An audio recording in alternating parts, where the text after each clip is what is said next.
Seja graça e paz. Amém. Estou muito feliz de estar aqui novamente com os irmãos para nós adorarmos o nosso Deus maravilhoso, pois Ele é tudo para nós. E eu gostaria que os irmãos abrissem a Bíblia no Salmo 55, para a honra e glória do Senhor. E a semana passada eu li este salmo e estava meditando e pedi para Deus me falar algo, e graças a Deus Ele usou a vida da pastora Silvia na segunda-feira para confirmar o que eu teria que falar, para a honra e glória do Senhor, que está no Salmo 55, 22, conforme ela postou no grupo da comunidade cristã Vidas em Foco, para a honra e glória do Senhor. Salmo 55, 22. Amém? Lança o teu fardo sobre o Senhor, e Ele te susterá. Nunca permitirá que o justo seja abalado.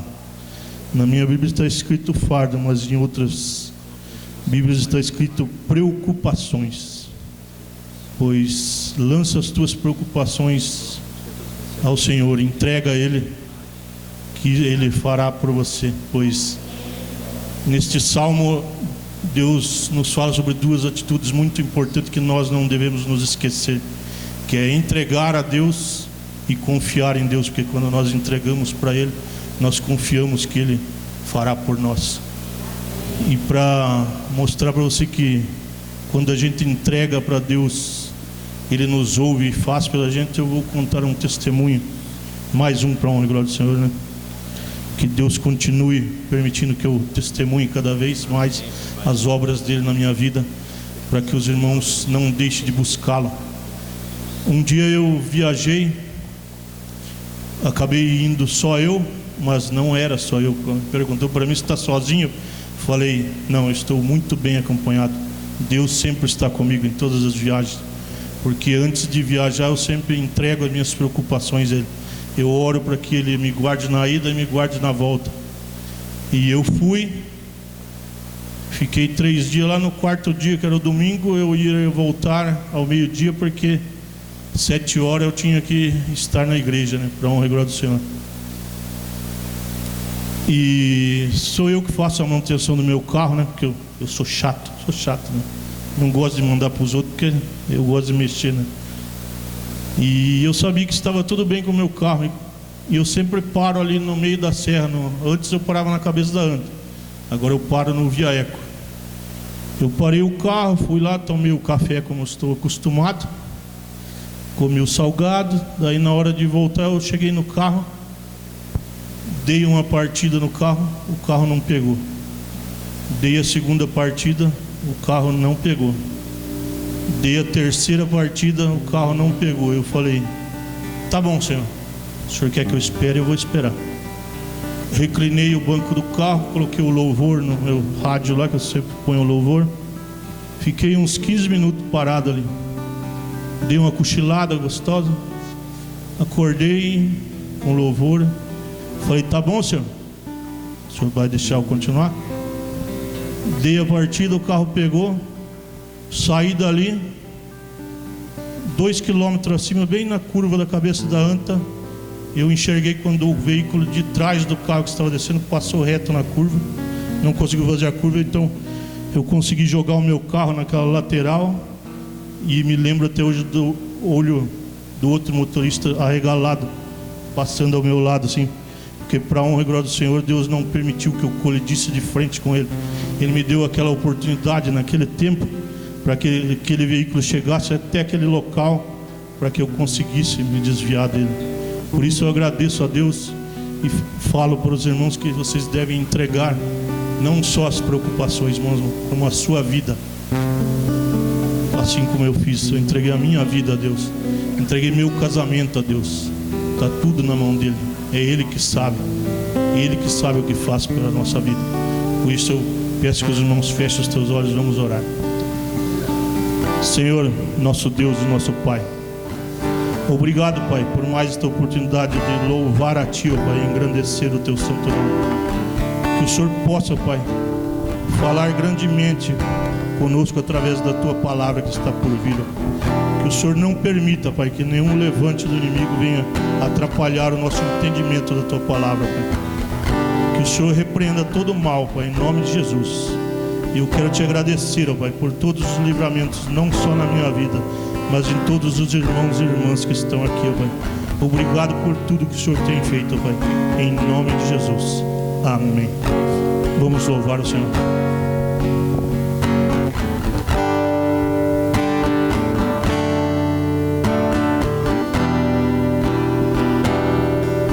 Obrigado, papai, porque cremos que o Senhor está aqui no nosso meio.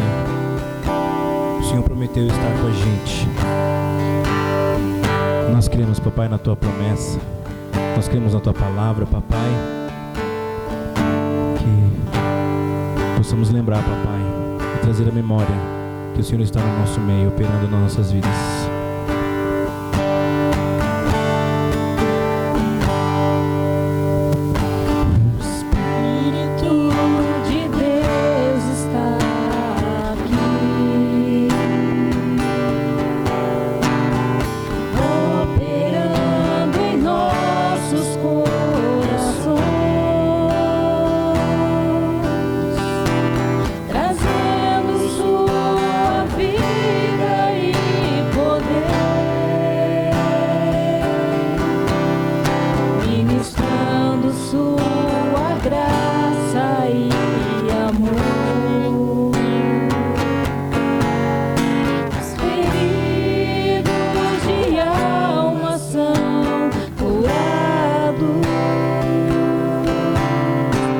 Cativos e oprimidos livres são,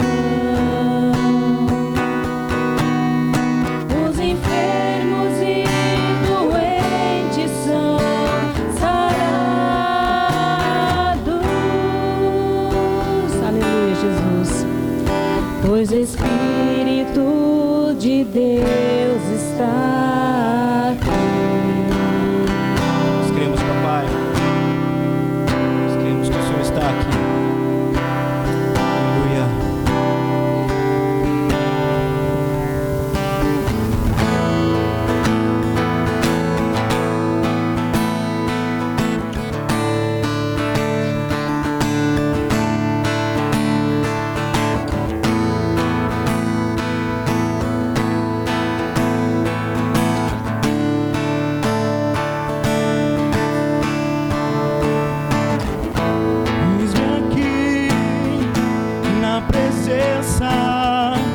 A pensar no que tens feito em mim.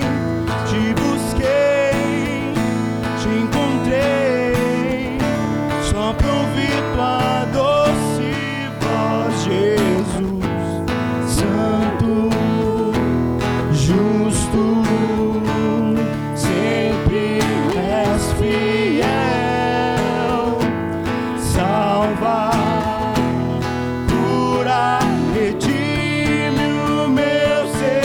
eu te adorarei por quem tu és. Eu te adorarei por quem tu és. Eu te adorarei por quem tu és, Jesus.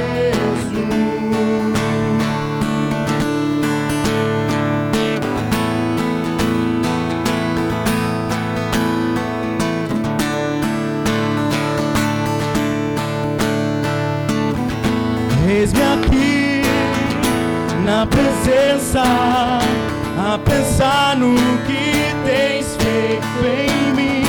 Te busquei, te encontrei, só pra ouvir tua doce voz, Jesus. Santo, justo, sempre és fiel. Salva, cura, redime o meu ser. Eu te adorarei por quem tu és. Eu te adorarei por quem tu és.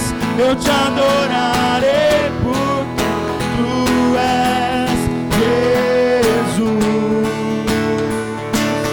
Pode declarar: eu te adorarei por quem tu és.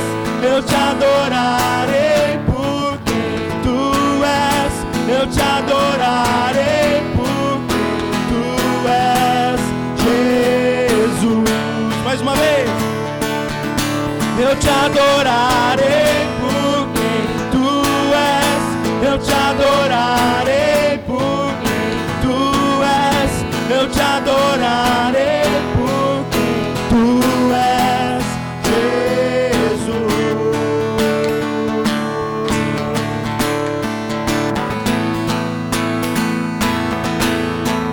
Aleluia. Aleluia, papai. Te louvamos e te adoramos, Jesus, porque o Senhor é bom, porque a tua misericórdia dura para sempre, porque você é o nosso Deus Salvador, o nosso Deus Redentor, a nossa rocha, a rocha da nossa salvação. O Senhor Jesus é o nosso Deus, o nosso Senhor, nosso amigo, nosso Salvador, e nós te adoramos por causa disso. Aleluia. Seguro estou, confio em ti, sem fim é o teu amor. Seguro estou, confio em ti, sem fim é o teu amor. Você pode declarar isso? Você está seguro nas mãos dele. Seguro estou. Nós confiamos. Confio em ti. Sem fim é o teu amor. Mais uma vez. Seguro estou. Confio em ti. Sem fim é o teu amor. Te adorarei por quem tu és. Eu te adorarei por quem tu és.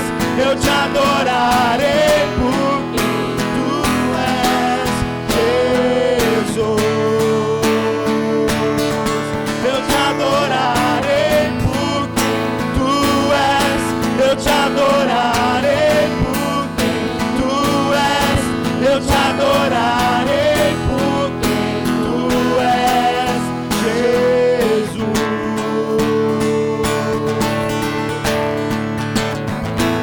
Aleluia. Aleluia, papai. Aleluia, Senhor Jesus. Nós te louvamos e te adoramos.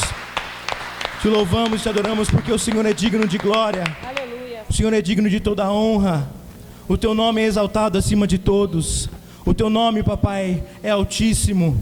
O Senhor é altíssimo, papai, e reina sobre todas as coisas. Aleluia.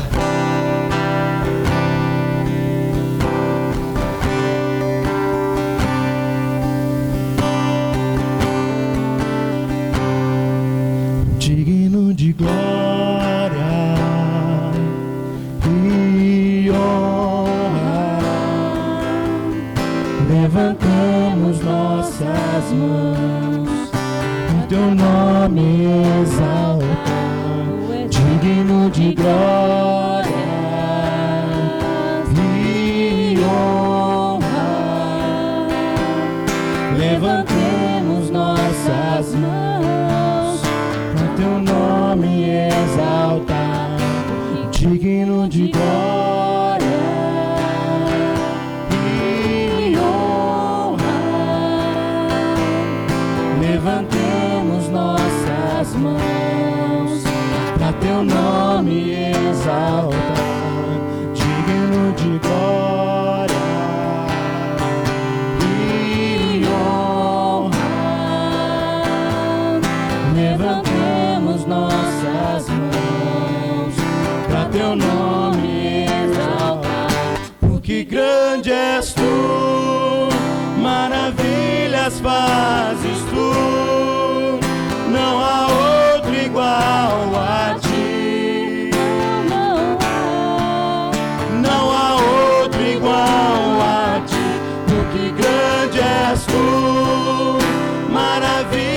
fazes tu, não há outro igual a ti. Aleluia. Não há outro igual a ti.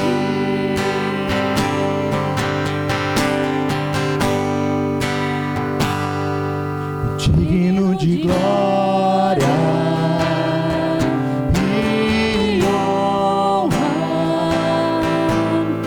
Levantemos nossas mãos para te adorar, Senhor. a teu nome Exaltar, digno de glória, todo louvor e honra é teu, Senhor. Levantemos nossas mãos para teu nome exaltar, porque grande és tu, maravilhas fazes tu, não há outro igual a ti. Não há outro igual a ti, porque grande és tu, maravilhas fazes tu, não há outro igual a ti. Não há outro igual a ti, porque grande és tu, maravilhas fazes tu, não há outro igual a ti. Não há outro igual a ti. Aleluia. Você pode abrir a sua boca para louvar ao seu Deus? Você pode, ainda você está a louvar e declarar e exaltá-lo com seus lábios, dizendo que só Ele é o Senhor, só Ele é Deus, que Ele é a razão da sua vida, que Ele merece toda a sua vida, que Ele é o tesouro do seu coração. Você pode abrir a sua boca e louvar e adorar o seu Deus aí no seu lugar. Aleluia. Porque grande és tu, maravilhas fazes tu, não há outro igual a ti. Não há outro igual a ti, porque grande és tu, maravilhas fazes tu, não há outro igual a ti. Não há outro igual a ti. Aleluia. Aleluia, papai. Nós rendemos louvores ao teu nome. Declaramos que não há outro igual ao Senhor. Nós sabemos, papai, que só o Senhor é Deus, que você, papai, é aquele que tem nas mãos o começo, o fim de todas as coisas. Aleluia, papai. Só o Senhor é grande. Aleluia.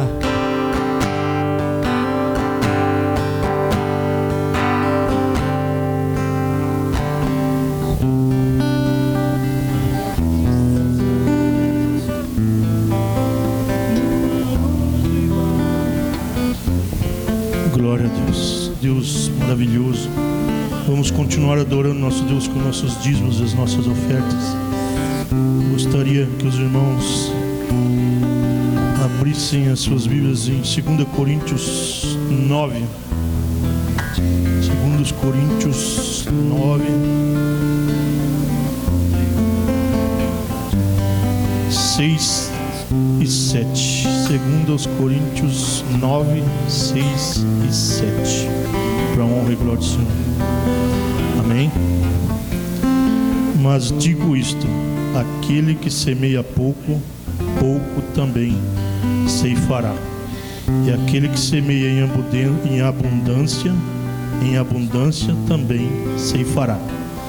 Cada um contribua segundo propôs no seu coração, não com tristeza, nem por constrangimento, porque Deus ama ao que dá com alegria. Amém? Segura o teu dízimo e a tua oferta. Fecha os teus olhos, vamos orar. Senhor, nosso Deus, nosso Pai, obrigado, Senhor, por mais esta oportunidade de estar na Tua casa dizimando e ofertando para mantimento da Tua obra, Pai.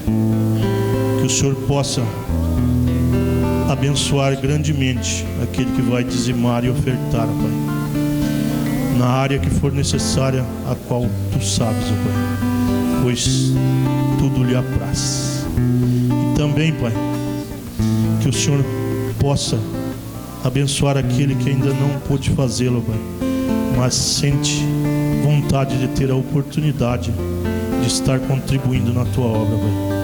Que o Senhor possa abençoar também, Pai, é o que eu te peço, em nome de Jesus. Amém. Pode.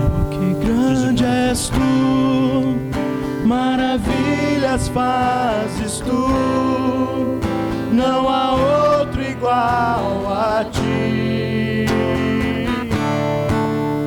não há outro igual a Ti, porque grande és Tu, maravilhas fazes Tu, não há outro igual a Ti,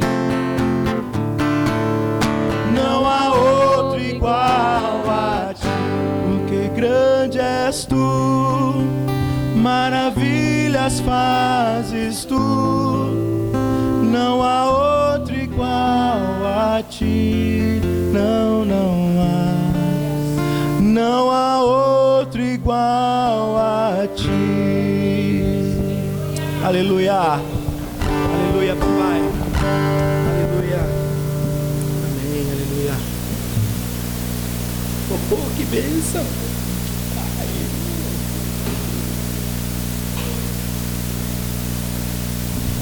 Paz do Senhor. Deus abençoe a sua vida. Eu acho que eu não vou contar um testemunho dessa vez. Só um minuto aqui.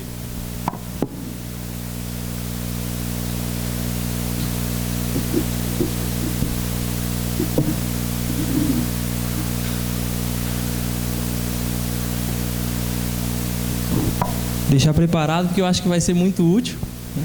Graças a Deus nós temos ar-condicionado, então se eu cair desmaiado aqui, não vai ser por causa de calor. É bom poder estar aqui com você, para a gente adorar o nome do nosso Deus. E agora a gente vai continuar exaltando o nome dEle, né, através da santa palavra dEle. Curva a sua cabeça, vamos entregar este momento ao Senhor. Pedir a Ele que a voz dEle venha a falar os nossos corações agora. Deus, nós te louvamos e te engrandecemos.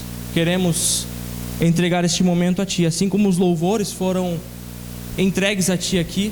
Nós queremos declarar que este momento é Seu. A Tua voz, ó Deus, venha ecoar em nossos corações com aquilo que nós precisamos hoje. Toma as nossas vidas em Tuas mãos. Nós te agradecemos pela oportunidade que temos de estar aqui e ouvir a Tua palavra. Eu quero muito aprender com ela e peço que o Senhor nos ajude neste momento. Amém. Amém. Se você prestou atenção aí, lembra das últimas pregações, eu acho muito interessante o mover, o agir de Deus aí. Tá valendo nota, Pastor Felipe? Pastor Felipe está presente aqui, para mim significa que vale nota. O agir de Deus, a forma como Deus trabalha, é muito interessante, porque como nos últimos cultos nós ouvimos e aprendemos, a gente vai ler a palavra aqui rapidinho, aí você já senta, aguenta a mão aí. A gente ouviu e aprendeu sobre a vida de alguns profetas, né? E hoje a gente vai aprender sobre mais um. Abra a palavra do Senhor no livro de Jonas. E o mais interessante ainda, obviamente não foi combinado, mas nós estamos vindo aí de um culto com uma ministração sobre o profeta Elias, ministrado através da vida do pastor Gilberto. Depois, uma palavra do missionário Augusto sobre Eliseu. E Jonas, ele é um profeta de uma época bem próxima ali. e a gente vai ver aqui que ele até pode ter participado da escola desses grandes profetas aí, né? A palavra de Deus em Jonas, no capítulo 1 e versículo 1. Amém? Amém, amém? A palavra do Senhor veio a Jonas, filho de Amitai, com esta ordem: vá depressa à grande cidade de Nínive e pregue contra ela, porque a sua maldade subiu até a minha presença. Você pode se assentar, fique à vontade aí.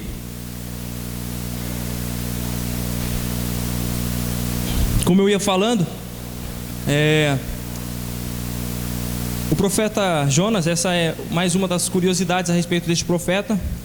Ele pode sim, pela época em que ele viveu, ele pode ter, digamos que, participado da escola desses profetas. Na verdade, alguns estudiosos, eles acreditam que o seu pai, que é Amitai, era profeta, e possivelmente, por conta da região onde morava e da época ser bem próxima ali, ele pode ter tido algum contato direto com Eliseu, não com Elias, mas com Eliseu. De repente ter sido treinado por ele, seguidor dele. Isso não está na Bíblia, tá? Mas pessoas que estudam esses profetas dizem que esse contato pode ter acontecido. Então é muito próximo ali também o ministério de Jonas em relação aos desses profetas. Quem era Jonas? Ele era um profeta hebreu. O século em que ele viveu ali era o século 8 antes de Cristo. A aldeia em que ele nasceu e morou por muito tempo era Gad e Efer. Uma aldeia em Zebulon, era vizinha da cidade de Nazaré, aquela região ali. Isso são dados técnicos, não está na palavra. Porque Jonas, assim como Elias, ele aparece, o registro dele na Bíblia vem com poucos dados a respeito da vida, a respeito do cotidiano deste profeta. Então, nessa aparição aqui, neste relato de Jonas na Bíblia, nós não temos, por exemplo, nada que fale a respeito da sua família, a não ser o nome do pai dele, que é citado, o que era um costume. As pessoas conheciam as pessoas que eram importantes dessa forma. As famílias se conheciam dessa forma. Era filho do fulano com o nome X, e aquele cara fosse importante, era assim que a família ia ser conhecida, os filhos dele iam ser conhecidos. Nós sabemos isso e já vemos isso em diversos outros textos na Bíblia. Então, o que se sabe é que ele era filho de Amitai. Amitai era um profeta importante naquela região. Jonas, depois não tem um registro dele de falecimento ali, nada depois desse breve relato de 4 capítulos, a respeito desse chamado específico na vida do profeta. O reinado nessa época era de Jeroboão II.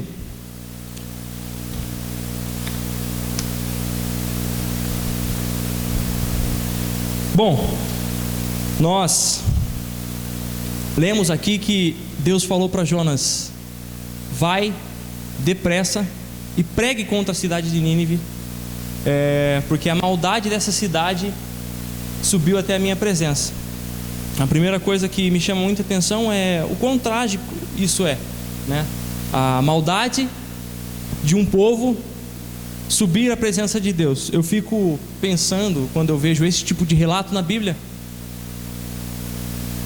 sobre o que será que Deus pensa de nós hoje. O que será que Deus, ao olhar hoje aqui, o que será que Ele pensa, né? O que será que se passa na cabeça dele ali, ao ver o seu povo, as coisas que vêm acontecendo? É muito triste ver a própria pessoa do Deus vivo que criou tudo, falando da sua criatura, da sua criação, dessa forma. Assim como nós vemos esse mesmo desabafar, digamos assim, de Deus para alguém, em outras épocas onde Deus ordenou que tudo fosse destruído, né? Ou que determinada cidade fosse destruída. Isso me chama muita atenção. Mas o que eu gostaria de trazer para você aqui hoje, primeiramente, é sobre ouvir a voz de Deus. Se esse profeta, a Bíblia não fala aqui qual era o seu dia a dia antes desse chamado específico, não fala se ele já vivia num ministério, digamos assim, mas ele ouviu a voz de Deus. Então, isso me dá, ele ouviu a voz de Deus, e não só ouviu, ele reconheceu a voz de Deus, ele sabia quem era Deus. Então, se ele ouviu e reconheceu a voz de Deus, é sinal de que ele era uma pessoa que tinha intimidade com Deus, ele sabia quem era a pessoa de Deus. Então ele ouve a Deus, mas ele decide não seguir o que Deus fala. Então nós sabemos que os planos de Deus para a vida de Jonas eram grandes, mas ouvir a voz e viver os planos de Deus são coisas totalmente diferentes. Por quê? Para que eu consiga viver, eu não posso apenas ouvir a voz dele, eu não posso apenas saber qual é a voz dele, mas eu preciso fazer uma coisa muito importante que o profeta aqui claramente não fez, que é obedecer à voz de Deus. Logo então, para que eu consiga viver grandes coisas do Senhor na minha vida, ouvir a voz de Deus e reconhecer mesmo a voz de Deus não é suficiente. É preciso obedecer à voz de Deus. Mas por que Jonas foge? Por que ele vai bem para longe em relação à cidade que Deus tinha colocado no coração dele? Quando estudei esse texto outras vezes, eu jurava que ele era só um folgado. Sabe? Que era alguém que não queria só se envolver com o ministério, algo do tipo. Mas agora, estudando essa palavra mais a fundo, eu pude entender qual foi a dificuldade desse profeta. Primeiro, que a cidade de Nínive, ela era considerada, em relação à aldeia que Jonas vivia, a aldeia que ele veio, ela era considerada inimiga. Isso porque o povo da cidade de Nínive, eles eram pessoas muito más, no sentido de quando entravam em guerra, se ali fosse deixado pessoas prisioneiros, ninguém vivia. E disso pouca gente fala, mas a realidade é essa.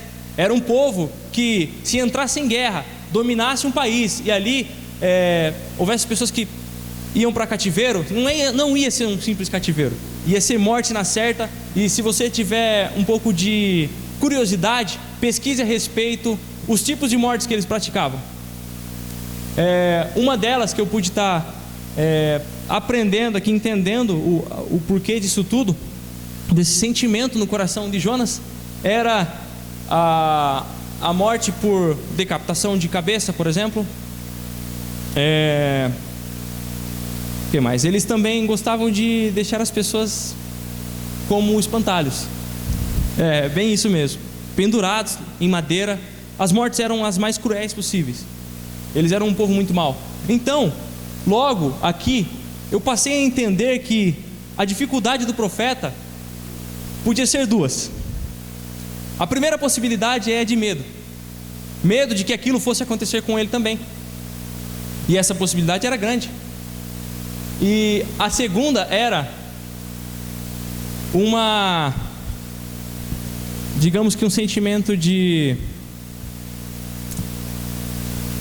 sei lá, de que já que Deus estava falando que ia destruir, sabe, a chance era essa mesmo e ponto final.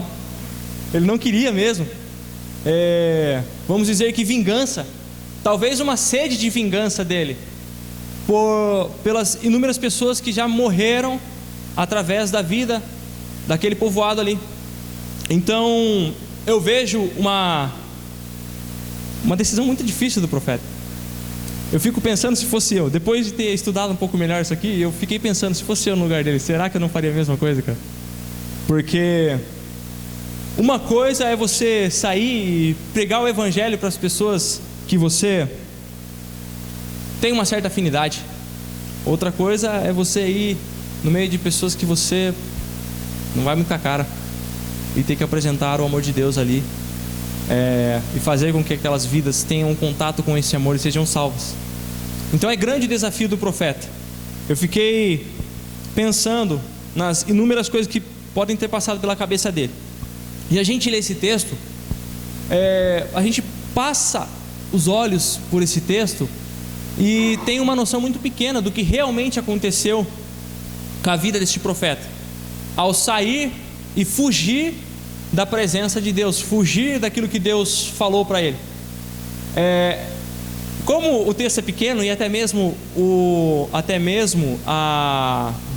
os capítulos são poucos, nós às vezes temos a impressão de que às vezes de que o cara estava no São Bento e Deus falou com ele, e ele pegou um busão e foi parar em Votorantim, falando tipo assim: Deus, eu não vou ir para lá não, pregar o evangelho, eu vou ficar aqui que está longe. Mas não, eu vou te dar uma breve noção da distância, daquilo que ele teve que fazer quando ele colocou esse objetivo na cabeça: fugir da presença de Deus. Se ele tivesse simplesmente aceitado o chamado de Deus e seguido em direção a Nínive, da região onde ele estava, ele ia andar ali mais ou menos 884 quilômetros. Então isso são dados aproximados, mas 884 quilômetros mais ou menos ele ia andar para cumprir a missão que Deus colocou no coração dele.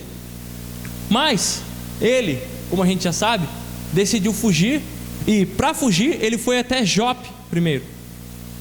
Jope, da região onde ele estava, era mais ou menos 52 quilômetros. Ali ele pegou um barco e ele queria se dirigir a Tarsis. Bobinho ele, se você pesquisar, Tarsis na época era considerado um paraíso.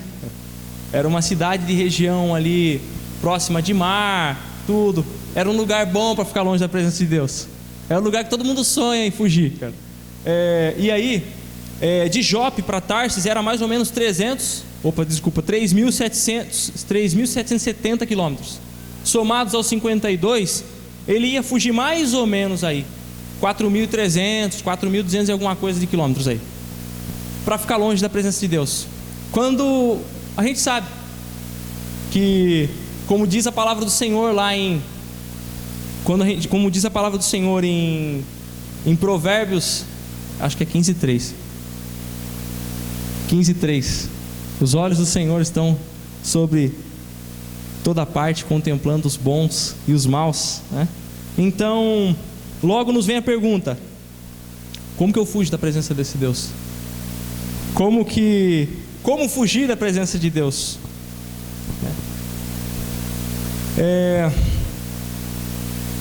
Uma outra coisa que me chama muita atenção, e talvez este ponto aqui é o que faz com que eu me identifique muito com esse profeta e que reflita muito sobre a minha vida, sobre a vida do cristão hoje, é que a grande verdade é que esse profeta passou por tudo que passou porque ele causou tudo isso. A missão de Deus a voz de Deus foi simples e objetiva: vá e pregue. A palavra do Senhor em Jonas, a partir do versículo 2 fala lá: vá depressa à grande cidade de Nínive e pregue contra ela, porque a sua maldade subiu à minha presença. Mas Jonas fugiu da presença do Senhor, dirigindo-se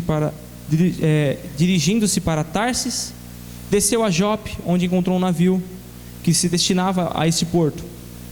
Depois de pagar a passagem, embarcou para Tarsis para fugir do Senhor.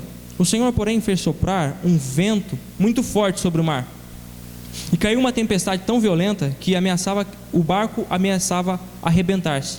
Todos os marinheiros ficaram com medo e cada um clamava ao seu próprio Deus, e atiraram todas as cargas para tornar o navio mais leve. Enquanto isso, Jonas, que tinha descido ao porão, se deitara dormia profundamente.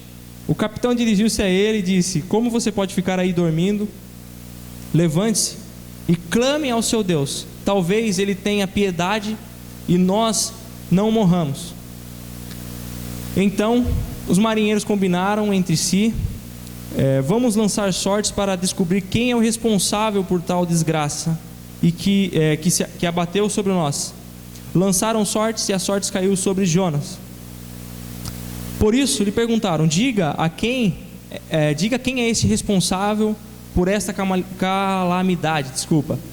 Qual é a sua profissão, de onde você vem, qual é a sua terra e a que povo você pertence? Ele respondeu: eu sou hebreu, adorador do Senhor, o Deus dos céus e da terra. Então ficaram apavorados e perguntaram: o que foi que você fez? Pois sabiam que Jonas estava fugindo do Senhor, porque ele lhes tinha dito. Visto que o mar estava cada vez mais agitado, lhe perguntaram: o que devemos fazer com você para que o mar se acalme? Ele passou por toda essa confusão simplesmente por desobedecer à voz de Deus. Então isso marcou muito o meu coração, porque diversas vezes a Bíblia não fala que Jonas fez isso, tá? Mas eu estou fazendo uma colocação aqui do que de repente eu faria, de pensar: por que será que eu estou passando por isso? Quantas vezes nós passamos por coisas que nós perguntamos a Deus: Senhor, por que eu estou passando por isso? Quando na verdade é muito claro. Às vezes Deus fala aos nossos corações: vai para Nínive, que era ao leste, e nós decidimos ir para o oeste. E aí não adianta se perguntar o porquê, não adianta tentar fugir. O passo mais sábio a fazer é assumir aquela responsabilidade, que nós vamos ver aqui, que foi o que esse profeta fez.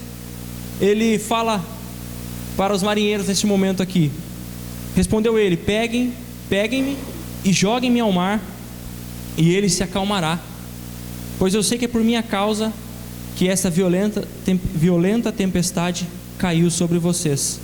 Então, a segunda coisa que eu gostaria de destacar aqui é que é preciso assumir a responsabilidade. Então, a primeira é não ouvir a voz de Deus e reconhecê-la não é o suficiente para viver coisas grandes na presença do Senhor. A segunda é obedecer a voz de Deus para conseguir viver coisas grandes na presença dele. A terceira é: não fuja e, assuma a responsabilidade. Ainda dá tempo de assumir a responsabilidade. Eu não sei qual é o cenário da sua vida hoje, o que você tem passado, mas se de repente algo sobreveio sobre você e você se pergunta o porquê, ou tenta achar uma saída para isso, pare para pensar e refletir a respeito daquilo que o Senhor colocou no seu coração. Pare para refletir sobre aquilo que o Senhor falou claramente ao seu coração. Vá e faça isso, e comece a refletir se foi realmente isso que você fez. Leste é leste e não oeste. Tá entendendo? Se Deus te mandou para um lugar, vá e faça. Ainda há tempo de fazer. Então ele assumiu a responsabilidade, e toda essa confusão aconteceu. Os marinheiros oraram a Deus e pediram perdão. Falou: Senhor, que a nossa vida, que nada aconteça conosco aí por jogar esse homem ao mar. E foram lá e lançaram o cara no mar. O que aconteceu? Simplesmente o mar se acalma. Outra coisa interessante que isso evidencia é que as nossas decisões erradas, que no caso foi de desobedecer a decisão do profeta, as nossas decisões, elas não influenciam apenas a nossa vida. Isso ficou muito marcado no meu coração, e eu comecei a refletir, e principalmente depois que a gente passa a ter uma família, certamente o que eu decidir, os meus filhos irão provar também do resultado da minha decisão. A minha família vai provar daquilo. A minha esposa, infelizmente, ela vai ter que experimentar o gosto amargo de uma decisão errada minha. Então, eu gostaria que você refletisse muito a respeito disso hoje, que de uma maneira ou de outra, a sua decisão, a sua forma de agir em relação àquilo que Deus colocou no seu coração, ela não vai afetar só a sua vida. Não pense você que você vai descansar, vai se retirar, não vai cumprir o que Deus falou e vai ficar tudo bem. Não, ali existiam os marinheiros ao redor dele que sofreram com essa tempestade. Deus é tão misericordioso que ainda usou isso para fazer com que eles se convertessem a Deus, clamassem a Deus e reconhecessem Deus como seu Deus, que eles serviam a outros deuses. Mas houve toda aquela tempestade, houve perda de bagagem, de coisas, pessoas que tiveram que lançar as suas coisas ao mar pela atitude do profeta de não obedecer. Pessoas poderiam ter morrido através da atitude dele. Existia uma cidade, se Deus falou para ele, vai depressa, é porque a cidade estava precisando depressa do amor de Deus. E então existia um povo necessitando da palavra do Senhor. A Bíblia não fala a quantidade de pessoas que viviam ali, mas toda uma população, um povoado dependendo deste profeta, dependendo da atitude dele de obedecer à voz de Deus. E até mesmo ele poderia ter morrido. A gente sabe que um grande peixe vem, os marinheiros lançam Jonas ao mar, um grande peixe vem e engole o profeta. Ele passa 3 dias e 3 noites dentro da barriga desse peixe, para depois ser lançado para fora da barriga desse peixe. E eu fiquei pensando também, por que Deus permitiu isso? Certamente não foi para o peixe só servir de Uber para o profeta, não foi para o peixe só servir de táxi para o profeta aqui. Alguma coisa Deus precisava falar e ensinar a este homem ali naquele lugar escuro e vazio, que certamente foi o arrependimento. Nós vemos isso no capítulo 2. Nós vamos ler aqui o capítulo 2. Ele fala: dentro do peixe, Jonas orou ao Senhor, o seu Deus, e disse: em meu desespero clamei ao Senhor, e ele me respondeu do ventre da morte. E ele me respondeu do ventre da morte, gritei por socorro, e ouviste o meu clamor. Jogaste-me nas profundezas, no coração dos mares. Correntezas formavam um turbilhão ao meu redor. Todas as tuas ondas e vagas passaram sobre mim. Eu disse: fui expulso da tua presença, contudo olharei de novo para o teu santo templo. As águas agitadas me envolveram, o abismo me cercou, as algas marinhas se enrolaram em minha cabeça. Afundei até chegar aos fundamentos dos montes, a terra embaixo cujas trancas me aprisionam para sempre. Mas tu trouxeste-me a vida de volta da sepultura. Ó Senhor meu Deus, quando a minha vida já se apagava, eu me lembrei de ti, Senhor, e a minha oração subiu a ti, ao teu santo templo. Aqueles que acreditam em ídolos inúteis desprezam a misericórdia, mas eu, com um cântico de gratidão, oferecerei sacrifício a ti. O que eu prometi cumprirei totalmente. A salvação vem do Senhor. E o Senhor deu ordens ao peixe, e ele vomitou Jonas em terra firme. O propósito de Deus em permitir que esse peixe, esse animal, engolisse o profeta, como eu falei, não foi dar uma carona para ele, meu querido, foi de livrar a vida dele. Porque se esse homem foi lançado em alto mar, no meio de uma tempestade, e ele era o causador da tempestade, certamente eu fiquei pensando, a tempestade só ficou calma para os marinheiros, porque para ele ia continuar na mesma. Tá entendendo? Então, se fosse eu ia morrer rapidinho, porque eu não sei nadar. Eu não sei nadar. E eu fiquei pensando ali nas coisas que passaram na cabeça deste profeta enquanto estava no mar. E certamente não foi apenas uma carona dada pelo animal, foi Deus livrando a vida do profeta, para que ele, em arrependimento, orasse ao Senhor, voltasse o seu caminho ao Senhor, olhasse mais uma vez para Nínive como um projeto do Senhor e pudesse caminhar em direção a ela. Ele faz essa oração, e depois que o peixe cuspiu Jonas, a cidade que era para ser percorrida em 3 dias, sendo anunciado a palavra de Deus, ele percorreu em um dia só. Então eu posso ver isso como um milagre, mas também como o desespero dele, a pressa dele em cumprir aquilo que o Senhor colocou no coração dele. O que eu, olhando para isso, consigo trazer para a minha vida? O que eu consigo aplicar isso na minha vida? Primeiramente, nós somos pessoas que seguem a palavra de Deus, que temos uma religião, que estamos aqui no culto, batendo carteirinha, né, marcando a nossa presença, e às vezes até temos experiências, mas será mesmo que nós estamos ouvindo e reconhecendo e obedecendo a voz de Deus? Será mesmo que eu tenho feito isso? Eu parei para pensar a respeito dos inúmeros projetos que o Senhor colocou no meu coração, e nessa noite eu gostaria muito que você fosse embora para sua casa refletindo sobre isso. Nínive aqui, trazendo para os dias atuais, ela representa o projeto do Senhor na minha e na sua vida. Ela representa um chamado do Senhor na minha e na sua vida,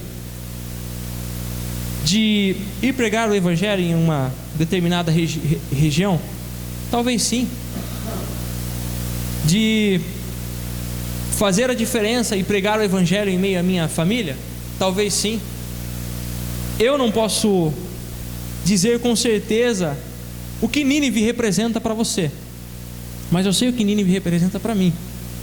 Isso marcou muito o meu coração, porque eu fiquei pensando, se o Senhor me trouxe até aqui, e se existem coisas que eu deixei de fazer, que eu decidi não obedecer à voz de Deus, é sinal de que Ele ainda está me dando a oportunidade de olhar de novo para Nínive como um projeto e voltar ao plano inicial. Eu gostaria muito que você refletisse sobre isso. O que Nínive representa para você? Você já parou para pensar nos inúmeros projetos abandonados ou parados ali por causa da desobediência na minha e na sua vida? Ainda há tempo de olhar para Nínive, olhar para o seu Nínive. Cada um de nós aqui, nós temos um chamado, um Nínive a ser cumprido, uma cidade, um lugar, vidas a serem tocadas através das palavras que irão sair da nossa boca. Isso é interessante porque as últimas pregações aqui foram a respeito de pessoas que tiveram grandes propósitos, grandes planos, grandes coisas, viveram grandes momentos com Deus, mas que tiveram que tomar uma decisão em algum momento na sua vida de voltar ao projeto inicial. Principalmente o profeta Elias, que me marca muito, é um profeta que eu gosto muito da história dele. E eu deixo essa pergunta para você: o que Nínive representa para você? E também gostaria que você refletisse sobre a condição atual sua hoje. Será que você já percorreu em um dia aquilo que dava para percorrer em 3 dias pregando? Com desespero foi lá e fez tudo aquilo que o Senhor colocou no seu coração? Ou será que de repente você chegou à casa do Senhor pensando: Deus, por que eu estou passando por determinada situação? Nessa simples palavra, eu quero muito que você saia daqui pensando sobre isso. Neste momento, eu convido você a ficar de pé e orar ao Senhor. Que você se apresentasse diante do Pai, ouvindo a voz dEle, reconhecendo a voz dEle, mas muito mais do que isso, obedecendo a voz dEle. E hoje, eu gostaria que você olhasse para essa oportunidade de estar aqui, nesse culto de quarta-feira, como uma chance que Deus está dando para você de voltar ao projeto inicial. O tema dessa mensagem eu até esqueci, pastor Felipe, desconta um ponto aí, voltando ao projeto inicial. De volta ao projeto inicial. Quantas coisas o Senhor não colocou no meu e no seu coração, que de repente nós decidimos olhar para aquilo que nos convém e deixamos de lado. E certamente tempestades vieram na nossa vida devido a uma escolha ruim. Ou se ela ainda não veio, meu irmão, o Senhor está te dando chance para nem passar por ela e poder voltar ao projeto inicial e cumprir aquilo que Ele chamou você. Como eu já disse aqui, e eu vou ser redundante, Nínive, cada um tem o seu Nínive. Eu não sei dizer o que Nínive representa para você, mas eu sei o que Nínive representa para mim. E eu acho que dá tempo de eu sair correndo e cumprir em um dia. Então curva a sua cabeça neste momento.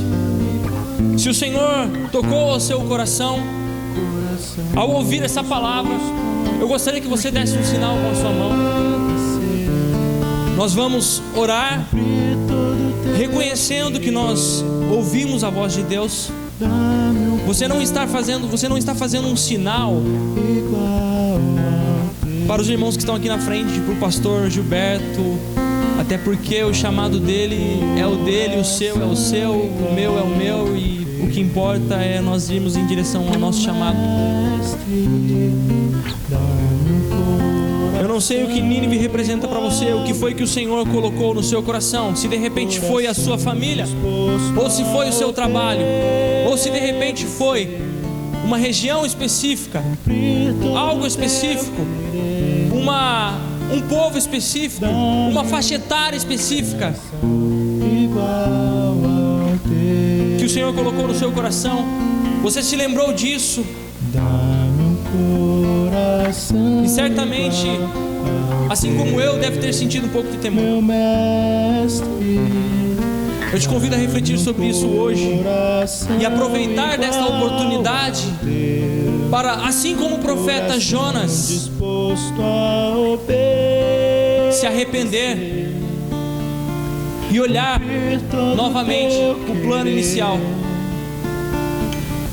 Se você foi tocado por essa palavra, o pastor Gilberto vai estar fazendo uma oração por você como seu pastor.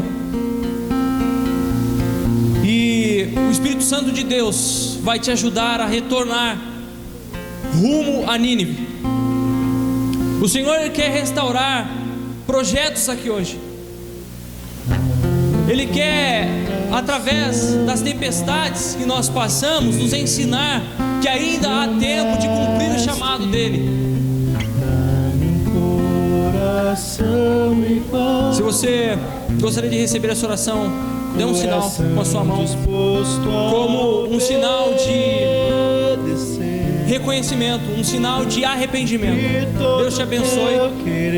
Deus te abençoe. Mais uma vez eu quero ser enfático aqui. Há tempo de olhar para Nínive, olhar para o projeto do Senhor como o projeto inicial e correr em direção a Ele. Deus, nós entregamos as nossas vidas a Ti aqui, Senhor. Ó Deus, nós queremos olhar mais uma vez para para esse chamado, Pai, para esse projeto específico, Pai Santo bendito, que o Senhor colocou no meu coração, que o Senhor colocou no nosso coração, Senhor Jesus, como o projeto inicial, Pai. Assim como o profeta Jonas, ó Deus, nós queremos pedir perdão, Senhor Jesus, por ter desviado tanto o trajeto, Pai. Perdoa, ó Deus, a nossa atitude egoísta de não cumprir, o nosso medo, ó Pai, de não ir em direção àquilo que o Senhor colocou no nosso coração, Pai. E pedimos, Senhor Jesus, cumpre ainda através de nós, ó Deus, aquilo que Nínive representa para o Senhor na minha vida, na vida do meu irmão, na vida da minha irmã, que hoje se apresenta diante de Ti, reconhecendo, ó Pai, que não há outro plano a ser seguido, ó Deus, a não ser o Teu. Não há um melhor, Pai. Toma as nossas vidas aqui, Jesus, por completo. Nos ajuda, ó Pai, com todos os nossos temores, com todas as nossas dificuldades, Pai, pois muitas vezes, ó Deus, o que nos tira da Tua presença ou nos tira do caminho em direção ao projeto que o Senhor colocou no nosso coração é o medo, Pai. Nem sempre, ó Deus, é a angústia, a ira, ou seja lá o que for, é simplesmente o medo, ó Deus, do que está por vir. Senhor, os projetos que o Senhor colocou no nosso coração, o que o Senhor colocou no nosso coração, às vezes representa algo muito grande. Nós temos medo, Pai. Não nos deixe continuar nessa fuga em relação àquilo que o Senhor colocou em nosso coração. Mas, Senhor, através de todos os meios que o Senhor arruma para falar conosco, para nos alertar a respeito da Tua vontade, Senhor, nos ajuda a entender que o mais sábio é voltar em direção ao plano inicial, ao projeto inicial. Toma as nossas vidas aqui, Senhor. Nós apresentamos cada propósito aqui, cada sonho, ó Deus, cada projeto do Senhor colocado nesses corações. Diante de Ti nós apresentamos também todas as nossas dificuldades, todas as nossas angústias. Nós apresentamos diante de Ti, Senhor. Deus, nós reconhecemos que se o Senhor nos trouxe até aqui, é porque o Senhor está nos dando a oportunidade, a cada dia, que possamos olhar para esse projeto, para esse sonho, ó Deus, com urgência, Pai, e cumprir aquilo que o Senhor nos chamou. Mais uma vez eu peço, perdoa a Tua igreja por desviar do trajeto, Pai. Perdoa a minha vida por desviar do trajeto, Senhor Jesus. E nos faça, ó Deus, nos ajude, ó Deus, a cumprir aquilo que o Senhor deseja, pois a Tua vontade é boa, perfeita e agradável, Deus. Senhor, nos faça enxergar que existe um povo precisando do Teu amor. Existe um povo, ó Pai, precisando do Teu perdão. Senhor Jesus, não nos deixe esquecer disso, Pai. Eu lhe peço, em nome do Senhor Jesus. Amém. Amém.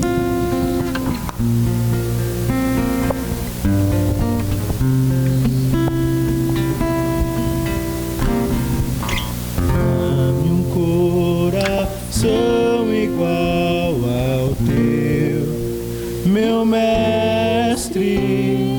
Dá-me um coração igual ao Teu, coração disposto a obedecer, cumprir todo o Teu querer. Dá-me um coração igual ao Teu. Glória a Deus. Graças a Deus, igreja. Eu estava orando ali antes de começar o culto, e eu estava orando isso, pedindo ao Senhor que Ele me desse um coração de pastor. Amém. Eu orei isso hoje aqui, pedindo ao Senhor, me dá um coração de pastor.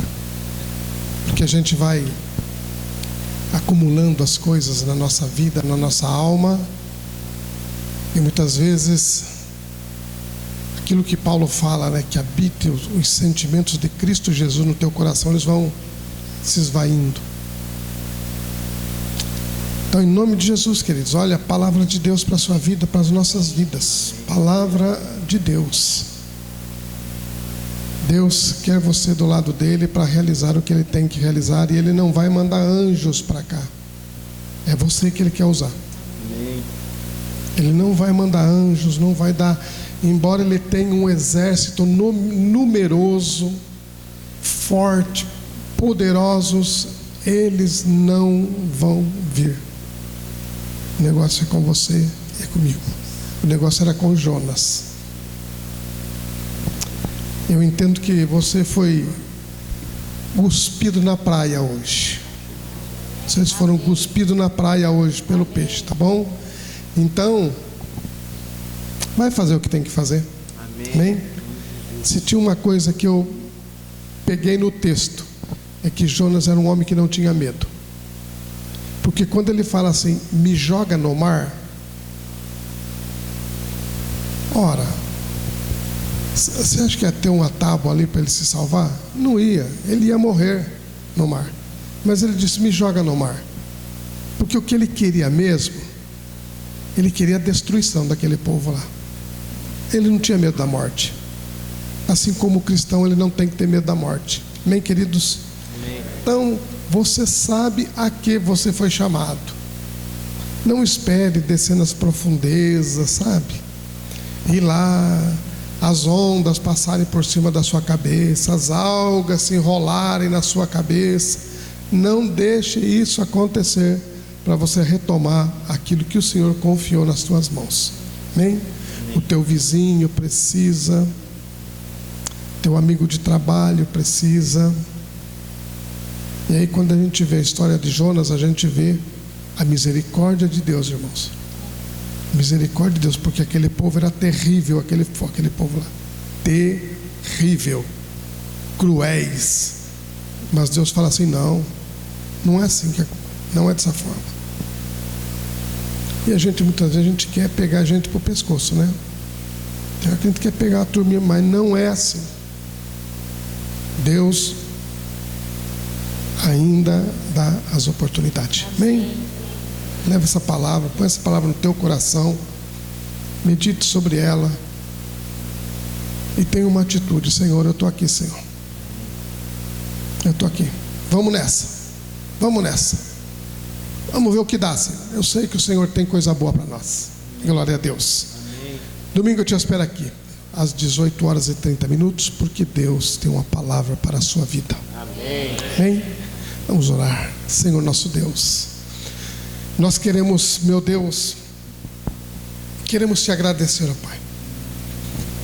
Meu Deus, nós queremos glorificar teu nome, Senhor, por essa noite tão abençoada, este culto abençoado. E essa palavra, ó Deus, que mais uma vez, ó Pai, o Senhor vem mexer conosco, ó Pai, no sentido, ó Deus, de que o Senhor nos quer ativos, meu Deus, fazendo algo, Pai, para o teu reino.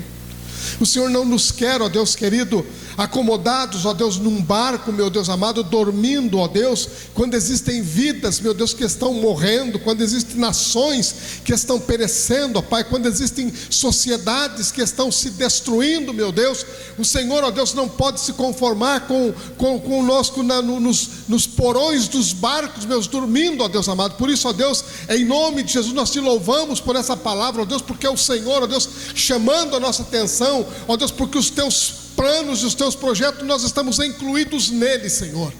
Ó Deus de graça, Deus de poder, levanta cada um dos teus filhos, ó Pai. Levanta com graça, com unção, com sabedoria, ó Pai amado, e leva os teus filhos, ó Pai, até as Nínives que estão diante deles, ó Pai amado. Leva os teus filhos, ó Pai amado, ó Deus, para esses povos, ó Deus querido, que estão precisando, ó Deus, de palavras, meu grande Deus, que dê norte, que dê, ó Deus amado, rumo para eles, ó Deus. Leva os teus filhos, ó Pai, em nome de Jesus, a serem luz, meu grande Deus, para aqueles que estão nas trevas, trevas, ó Pai. Leva a tua igreja, Senhor amado, a ser o sal, meu Deus, para temperar esta sociedade, ó Deus, que está apodrecendo, ó Pai.